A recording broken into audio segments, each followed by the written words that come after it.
dan saya telah menjawab 46 pertanyaan dan mudah-mudahan jawaban sudah dijawab dengan sebaik-baiknya.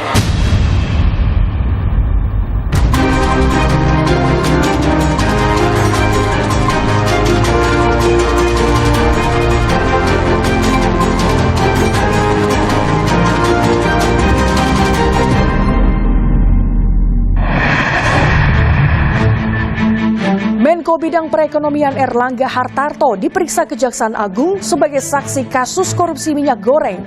Erlangga menambah deretan Menteri Kabinet Jokowi yang berurusan dengan pemeriksaan kasus korupsi. Bertubi-tubi terjerat kasus hukum, pimpinan Ponpes Al Zaitun Panji Gumilang malah balik melawan gugat Gubernur Jawa Barat dan MUI. 12 anggota sindikat internasional penjualan ginjal ditangkap. Miris, oknum polisi dan oknum imigrasi turut terlibat.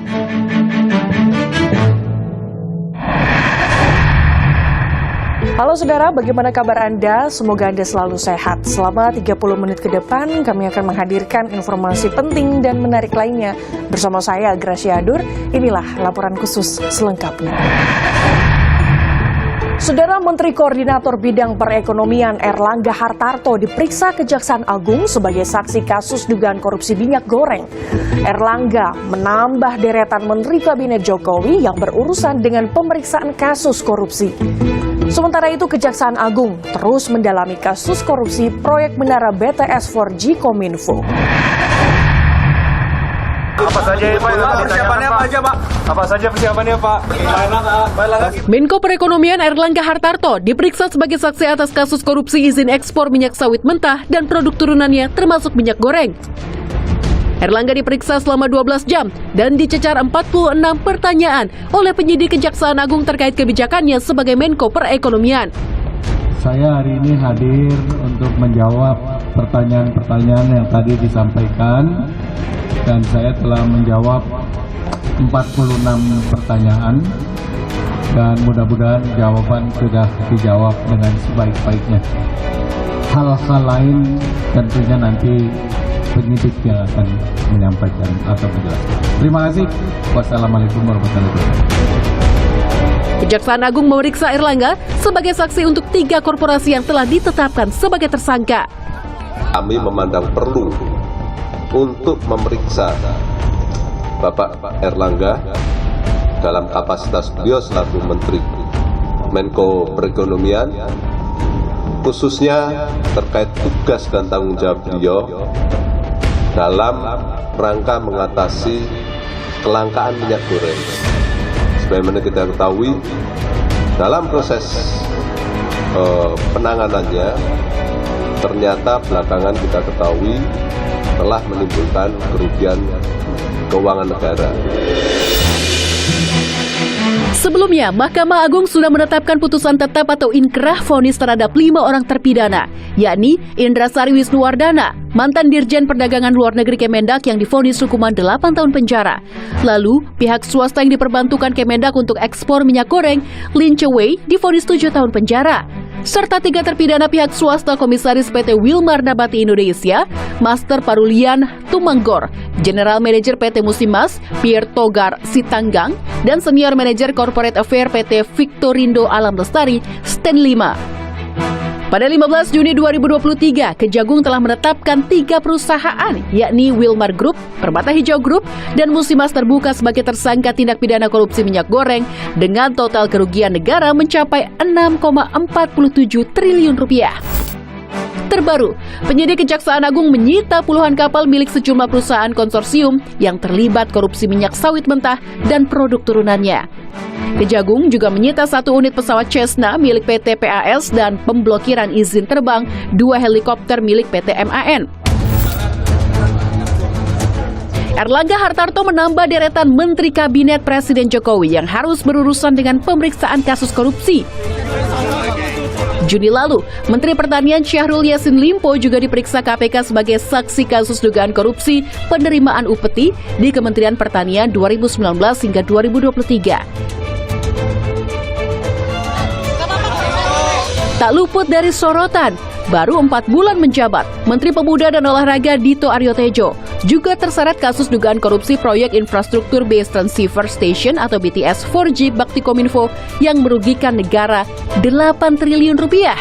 Pasalnya, dalam dakwaan Direktur Bakti Kominfo Irwan Hermawan, Menpora Dito Aryo Tejo disebut menerima 27 miliar rupiah untuk mengamankan kasus korupsi BTS 4G di tingkat penyelidikan.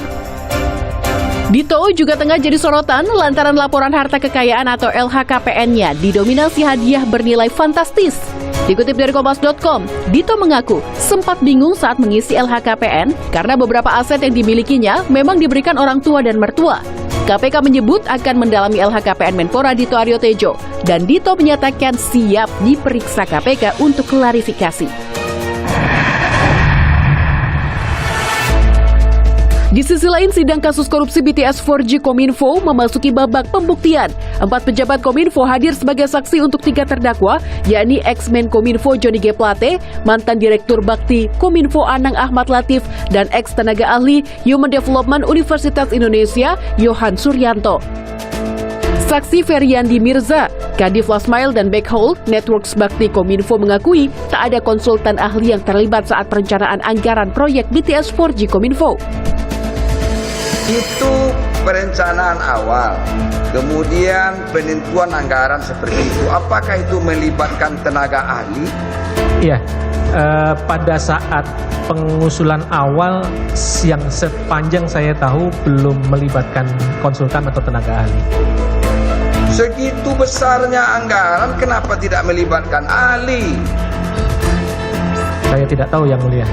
Saudara tidak tahu? Tidak tahu. Ini anggaran tak sedikit, Pak. Bukan 10 miliar, bukan 10 juta, 10 miliar, 10 triliun. Sementara itu, Kejaksaan Agung terus mendalami kasus korupsi proyek Menara BTS Kominfo. Hingga saat ini, lebih dari 500 saksi telah diperiksa, termasuk penyelidikan dugaan tindak pidana pencucian uang dalam korupsi BTS Kominfo. Juni lalu, Kejaksaan Agung menggenapkan jumlah tersangka dalam kasus korupsi BTS Kominfo setelah menetapkan Direktur PT Basis Utama Prima Muhammad Yusrizki sebagai tersangka ke-8.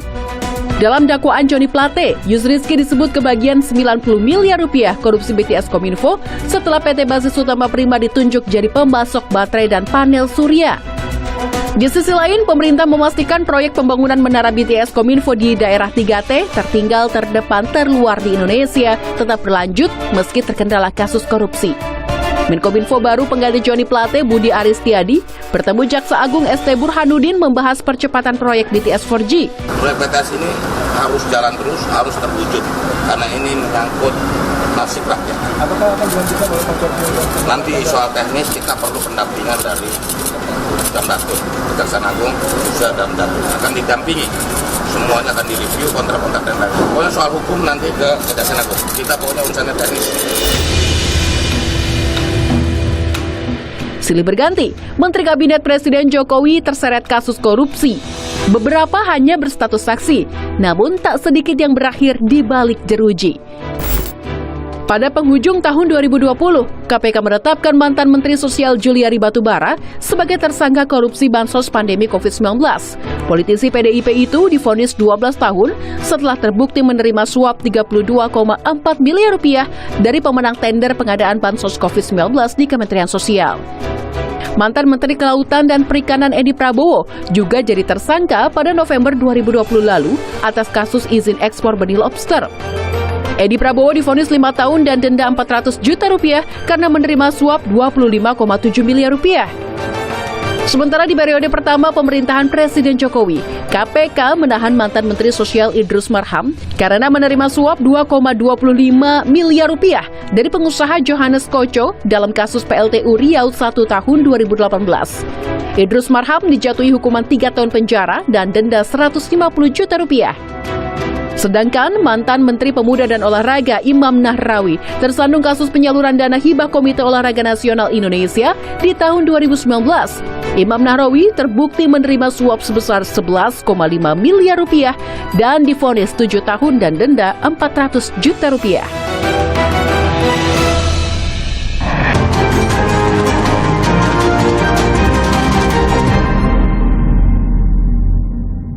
Saudara, kasus dugaan penistaan agama yang menyeret pimpinan Pondok Pesantren Al Zaitun Panji Gumilang terus bergulir. Kapolri menyatakan polisi masih perlu melengkapi alat bukti untuk menetapkan tersangka.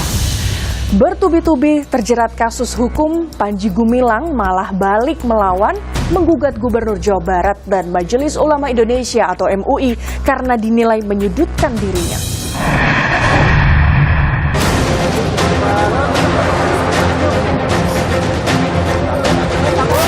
Kasus dugaan penistaan agama yang menyeret pimpinan Pondok Pesantren Al Zaitun Panji Gumilang terus bergulir. Meski status perkara telah naik ke tahap penyidikan sejak 3 Juli lalu, namun polisi tak kunjung tetapkan tersangka. Kapolri Jenderal Listio Sigit Prabowo menyatakan, polisi masih perlu melengkapi alat bukti untuk menetapkan tersangka kasus dugaan penistaan agama di Pondok Pesantren Al Zaitun. Melengkapi alat bukti untuk kepentingan pemberkasan sehingga kasusnya tersebut bisa dinyatakan lengkap, itu kan butuh kecermatan, bukan masalah kecepatan. Tapi yang jelas semuanya berjalan. Sementara itu, Polri mengungkap temuan sejumlah tindak pidana lain yang diduga dilakukan Panji Gumilang. Hasil koordinasi dan analisa transaksi tersebut didapat dugaan penyalahgunaan yang berindikasi tindak pidana terkait yayasan, tindak pidana penggelapan, tindak pidana korupsi dana BOS, hingga tindak pidana terkait penyalahgunaan dalam pengelolaan zakat oleh saudara PG. 3 saksi yang mengetahui proses penyaluran dana telah diperiksa polisi. Penyidik Polri juga berkoordinasi dengan 3 pejabat Kementerian Agama dan instansi terkait dugaan penyalahgunaan dana BOS dan zakat. Panji Gumilang menggugat Gubernur Jawa Barat Ridwan Kamil ke Pengadilan Jawa Barat pekan lalu. Penasihat hukum Panji Gumilang, Hendra Effendi, mengatakan Ridwan Kamil telah menyudutkan kliennya. Apa yang disampaikan dalam beberapa kesempatan oleh Pak RK ini cenderung arahnya kepada memframing ya gugatannya dalam proses. Namun tentang gugatannya itu belum bisa kita sampaikan karena prosesnya belum selesai. Ridwan Kamil santai merespon gugatan Panji Gumilang. Ridwan Kamil menyebut pernyataannya terkait Panji Gumilang dan Ponpes Al Zaitun sudah sesuai prosedur. Tidak ada masalah dalam hidup, semua urusan ada konsekuensi hukum. Yang penting kita selalu berdasar pada asas dan aspek hukum. Sudah sering saya seperti itu. Seperti juga Pak Mahfud MD, kita jalani aja proses ini karena kepentingan masyarakat jauh lebih penting daripada kepentingan seorang individu. Sebelumnya, Panji Gumilang juga menggugat Menteri Koordinator Politik Hukum dan Keamanan Mahfud MD ke Pengadilan Jakarta Pusat. Panji Gumilang menyebut Mahfud MD telah melawan hukum dengan melontarkan berbagai pernyataan di media terkait dirinya belakangan ini. Panji Gumilang menuntut Mahfud MD membayar ganti rugi sebesar 5 triliun rupiah. Namun, gugatan tersebut akhirnya dicabut oleh Panji Gumilang dengan alasan keduanya tergabung dalam satu organisasi Himpunan Mahasiswa Islam HMI. Gugatan Panji Gumilang yaitu masalah kecil lah, biar berjalan di pengadilan, ada hakim yang menilai. Kalau saya ditanya apakah saya siap untuk menghadapi gugatan itu, saya siap, tapi tidak perlu persiapan, ketemu aja di pengadilan, itu urusan sepele, sederhana. Hukum itu ada logikanya dan ada hakimnya. Sebab itu nanti kita ketemu di pengadilan aja. Saya juga belum baca dan tidak ingin baca apa isi gugatannya. Nanti aja kalau sudah kurang 10 menit gitu nanti saya baca. Itu kan urusan enteng aja. Tapi jangan lupa urusan tindak pidana yang digugatkan kepada Pak Panji Gumilang harus pembelaan di pengadilan itu. Polri tengah memproses sederet tindak pidana yang diduga dilakukan Panji Gumilang.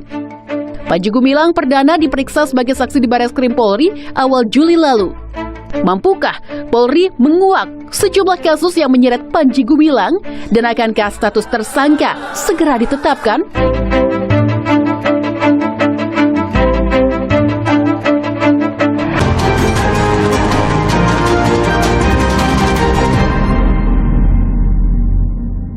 Saudara, 12 anggota Sindikat Internasional Penjualan Ginjal ditangkap. Polisi menyebut Sindikat Internasional Penjualan Ginjal telah beroperasi lama dan bukan satu-satunya di Indonesia. Mirisnya, Oknum polisi dan oknum imigrasi turut terlibat kasus jual beli ginjal di Kamboja itu.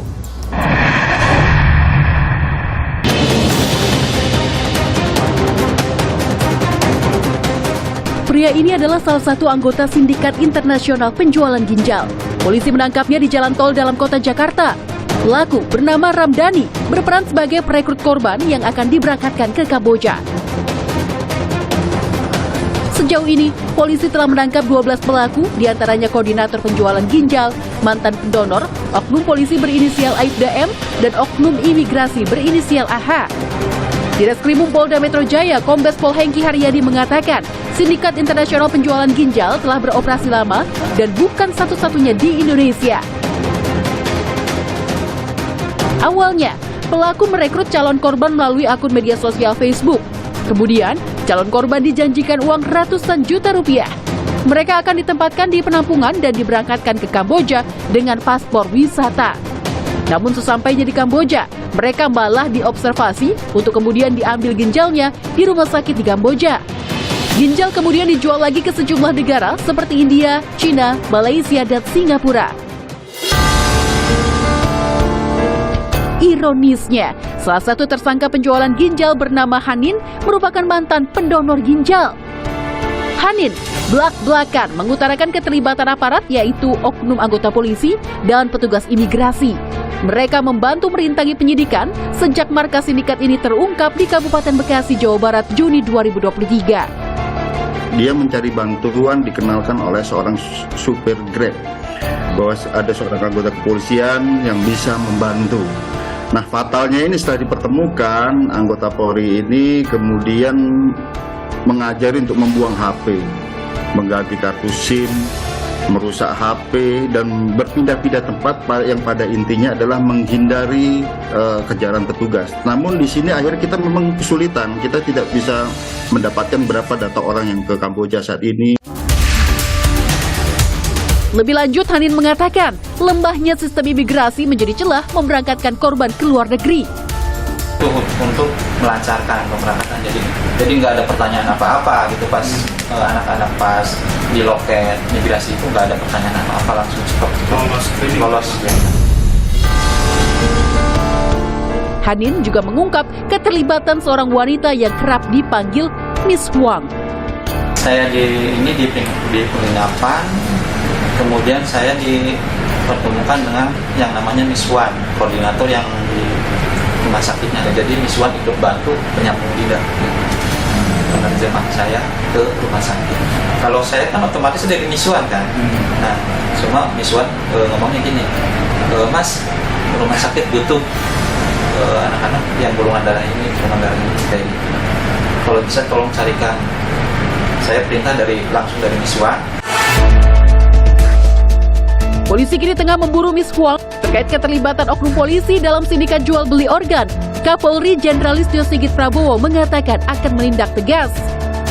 Bahwa selain ada sindikat, terus kemudian ada oknum Polri yang saat itu dimintain tolong oleh sindikat untuk minta perlindungan dengan harapan kasusnya dihentikan. Namun kan semua kita proses, jadi baik sindikatnya maupun oknum Polri-nya sendiri. Dari pengungkapan kasus ini, tercatat 122 warga negara Indonesia jadi korban sindikat penjualan organ ginjal di Kamboja. Kementerian Sosial mengungkap persoalan kemiskinan menjadi pemicunya. Utamanya memang karena permasalahan ekonomi dan ujung-ujungnya ya memang karena kemiskinan. Dari total tadi yang disampaikan, yang sudah kami eksekusi, kami lakukan penanganan di balai maupun sentra kami yang ada di seluruh Indonesia. Informasi tadi sekaligus menutup perjumpaan kita. Tetap pantau terus informasi pemilu 2024 hanya di Kompas TV Independen Terpercaya. Saya Gracia Adur, pamit undur diri. Sampai jumpa.